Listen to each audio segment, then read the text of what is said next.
They latch onto little grooves of appropriate shape on the posterior barbel so that the radius of curvature of the hook perfectly matches the groove and it can latch on like Velcro. You getting the feeling that this is really not your average reptilian scale? I mean, we got any evolutionists here that are still thinking we got a scale on our hands? Apparently not. We'll move on. So let's put it together. What's this? Test. Did they tell you there was going to be a test? Test time. This is the shaft or the rachis. These little things are the barbs. And from the barbs we have going underneath this way are the anterior barbels, and coming over the top backwards are the posterior barbels. And so the anteriors and the posteriors crisscross. Does that make sense? And we're looking at the bottom side of this feather. Now, there's a hinge at each of these places, and when this was down in the follicle, this hinge was such that these barbs were right tight up against the shaft. It would be like this, okay? Got the picture? And then all these little hooks all bent like a paper clip into, or like a bobby pin, into the center of the cylinder. So very, very complex. And it's all dead. It was all alive down deep in the follicle by the time it gets up just so far. It's dead. Let's magnify this area right here. We're going to get up to a point where we're about the size of a feather louse crawling through a feather. So there it is. You can see this was a dirty bird. These are the barbs. These are the posterior barbels. Underneath are the anterior barbels. Can you see a little beaded pattern running along there? Got a little bumpy? Those are the individual cells that make up the barbels. There's probably 30, 40 cells lined up in a row here. And there are little hooks underneath coming up and hooking onto these posterior barbels. So the anterior barbels are kind of covered. Well, let's magnify it some more. You know where you're at here? This is the rachis. These are a couple of barbs. You can see the neat little hinge structure here, kind of a bending hinge. These are posterior barbels, goes towards the base of the feather. Anterior barbels. We still can't quite see the hooks because they're being covered. Hey, let's magnify it some more. Now we're looking at one barb. The anterior barbels are underneath. The posterior barbels are this way. We can see that air is not allowed to escape through here because they're kind of broad and they exclude the leakage of air through the feather.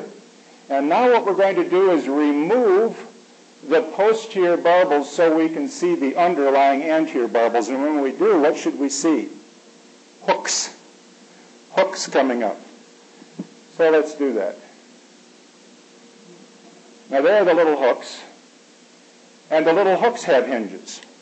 And the hooks have hinges that make the hook go like this. The hook is not allowed to go left and right. The hook can only go in one axis.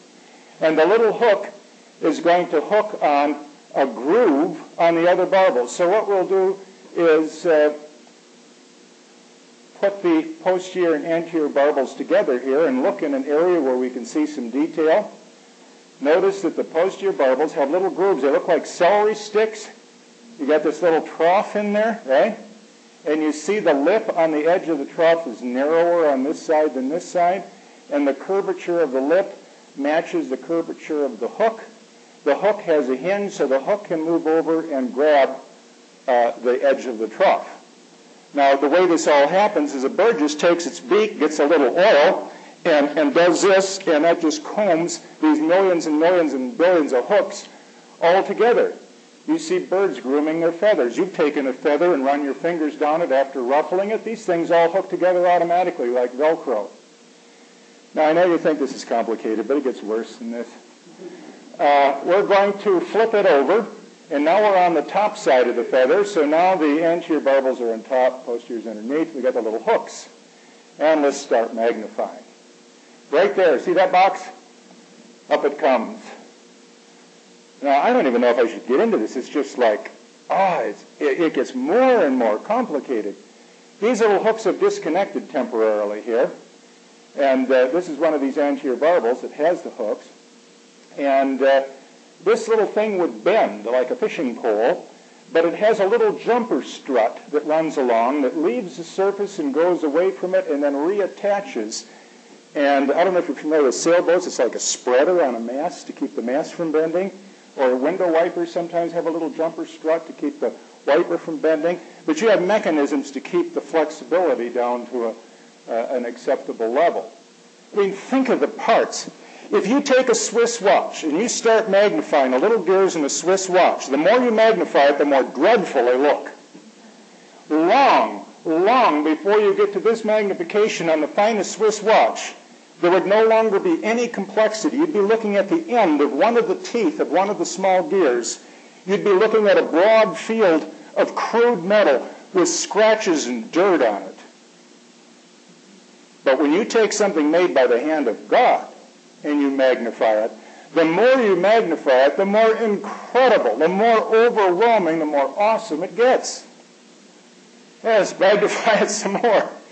Here's the hinge. Isn't this nice? This is a strap hinge.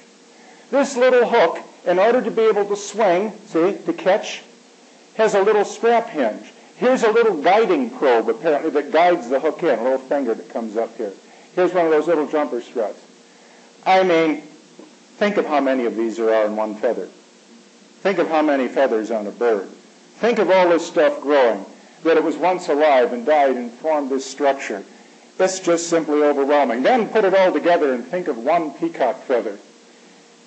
These colors that you see in here are due to interference layers. All this stuff I've been showing you has a coating on it, like an oil film, only it's hard. And when the light hits it, it goes through and it refracts back, and this green color is really from the sun, and so is the yellow, because that's an interference phenomena due to a coating on the tiny parts of the feather that we've been looking at. The brown is a natural pigment that is inside the feather, a melanin, and as you know, some feathers can have waste products and metabolism, and all three can work together to produce a color. Somebody sent a letter to Charles Darwin. This is funny. They said, Charlie, what do you think of the peacock's feather? Is this like something that, gives you any thrill or not?